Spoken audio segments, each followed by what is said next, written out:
Kalian satu perguruan, berarti satu saudara. Jaga negeri ini dan jangan saling berkhianat. Apalagi silau karena harta atau kedudukan. Kalian akan kena kutuk, dimakan sumpah yang kalian pernah ucapkan. Perkenalkan satu-satu.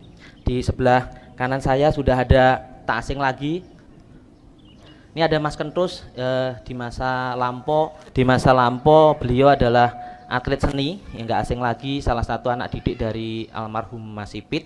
Sebelah kanan saya ada pelatih saya Mas Asep, yang beliau piawai sekali tentunya di ajaran. Ada Mas Arbini, beliau juga mantan atlet era tahun 80-an. Mas Tio juga sebagai atlet seni, promotor Barata ya Mas. Kemudian ada Mas Dartono, betul. Jadi kalau latihan itu jurus nggak boleh salah sama beliau.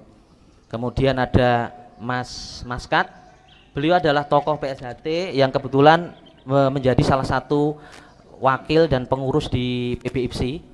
Kemudian ada bapak saya, sesepuh saya, pelatih saya, Mas Harun Sunarso ini, beliau dulu sempet zaman saya atlet yang bimbing kita lah gitu. Jadi ya duitnya, ya tenaganya, ya pikirannya.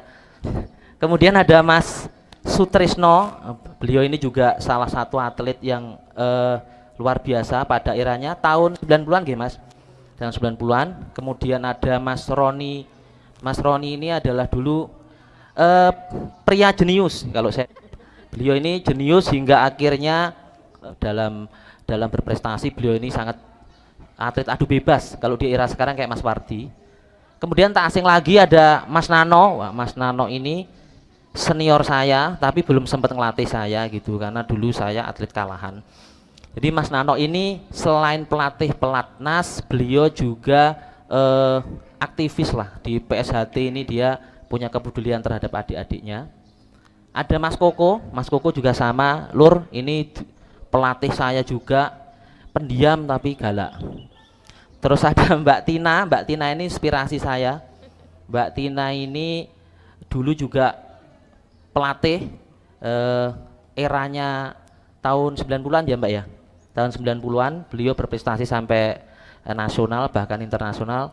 Dan terakhir adalah senior saya juga Mbak Witri. Mbak Witri ini adalah pelatih saya langsung. Dulu saya diopeni di rumahnya Lur. Nah, untuk mengawali sore hari ini mungkin langsung saja kita akan bicara seputaran PSHT dalam memaintain, mengelola dan juga mengembangkan prestasi. Nah, dalam hal ini kebetulan Mas Harun ini adalah Ketua Bidang Teknik Pengurus Persaudaraan Satitrate Pusat. Sugeng sonten Mas Harun. Selamat sore, sugeng sonten Teh Ageng. Terima kasih Mas Harun atas kesediaannya waktunya, sampai hari ini masih terlihat sehat. Alhamdulillah. Masih bersemangat ngopeni kami ini yang adik-adik yang tentunya perlu bimbingan ya Mas. Jadi ini langsung saja Mas, terkait dengan historis sejarah PSHT. Seperti dikenal secara umum di luar sana bahwa PSHT itu tidak semata-mata hanya perguruan pencak silat yang memiliki anggota, tetapi gaungnya di luar PSHT itu juga PSHT itu terkenal akan prestasinya dalam banyak hal. Lah tentunya ini pasti didasari oleh pendahulu kami yang sudah berpikir kenapa kok perlu ada prestasi, kenapa kok perlu pengembangan, tidak semata-mata olahraga pencak silat ini hanya bagian dari bela diri. Nah, barangkali Mas Harun bisa menjelaskan secara singkat kok PSHT itu bisa sebesar ini dan prestasinya dikenal di luar sana. Monggo Mas. Terima kasih. Jadi yang pertama, memang SHT sekali lagi dipimpin oleh dua jalur yang sinkron tadi. Yang pertama jalur idealis yang dipimpin oleh Dewan Pusat atau sekarang dinamakan Majelis Luhur. Kemudian jalur profesional itu dipimpin oleh pengurus pusat.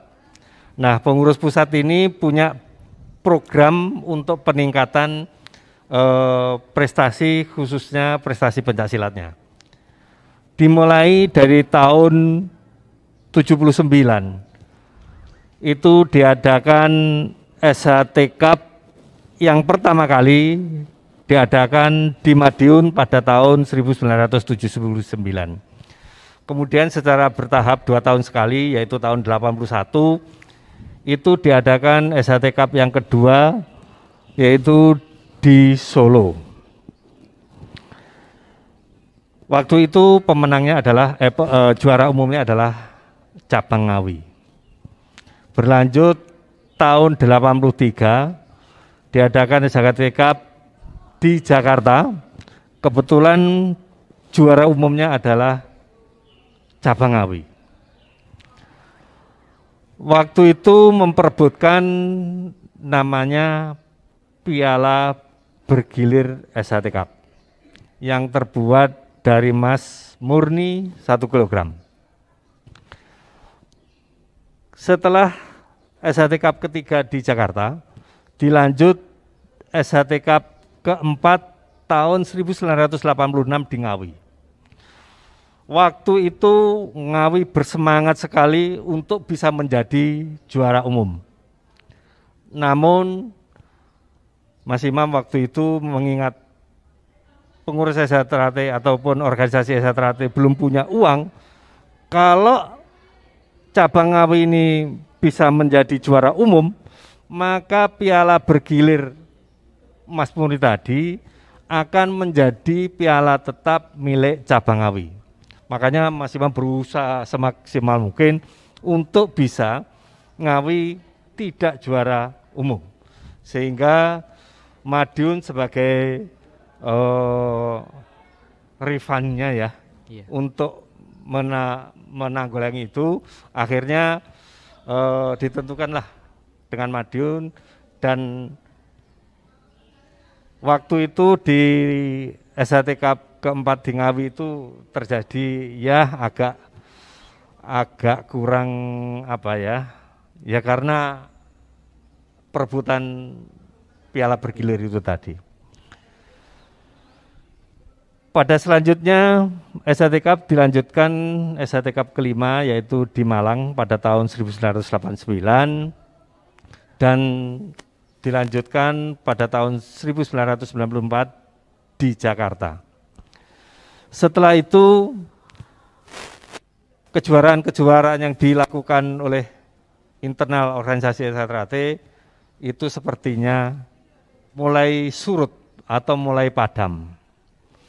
Nah, untungnya kita yang di cabang itu tetap secara aktif mengikuti kejuaraan-kejuaraan yang dilakukan oleh daerah maupun internal SHT sendiri di DKI.